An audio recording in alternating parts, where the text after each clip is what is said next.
NGOs is one of the most important aspects in the development sector. According to the recent studies, there are 31 lakh NGOs in India, which means one NGO per 600 people. And with regard to the challenges they face, most of the NGOs just pay attention to the financial metrics or fundraising aspects, neglecting all the other aspects, especially on the HR front.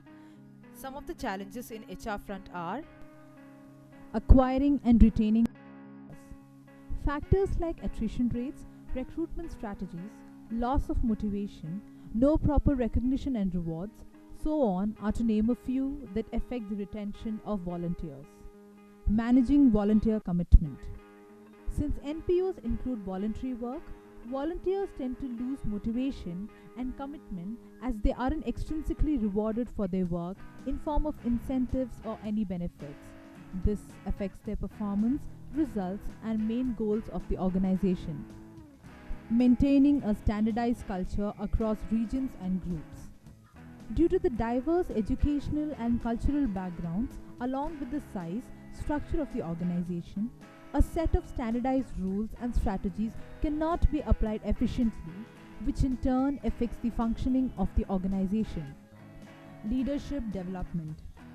Years of work experience, bias, and other factors are given more weightage than a person's competency and leadership skills, which leads to failure in leadership development process.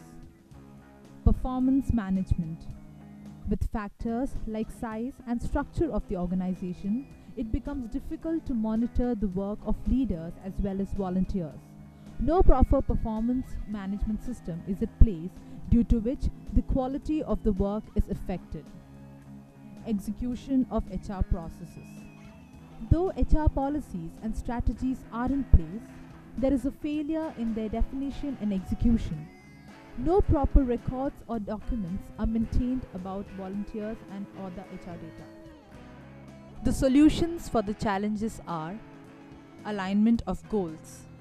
The goals of the organization need to be aligned with individual role goals with regard to selection of volunteers during recruitment and need to be communicated well to them.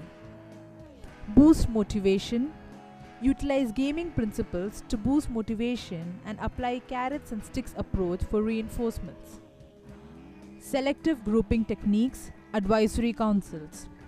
Using selective grouping techniques across functions and verticals and having advisory council at every level will ensure a standardized culture in the organization.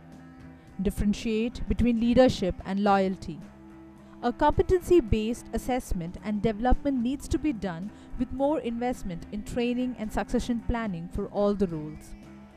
Performance management for volunteers and employees. Specific roles should be prescribed for everyone along with defined KRAs and KPIs. Following the common objectives approach, one can break down the functional silos and foster interconnected working as goals and outcomes are shared actions. Standardization of rules, use of technology. The HR rules need to be standardized across all the domains, and to reduce manpower, use of technology such as mobile apps, etc. will make things easier for the HR heads to manage the functioning remotely.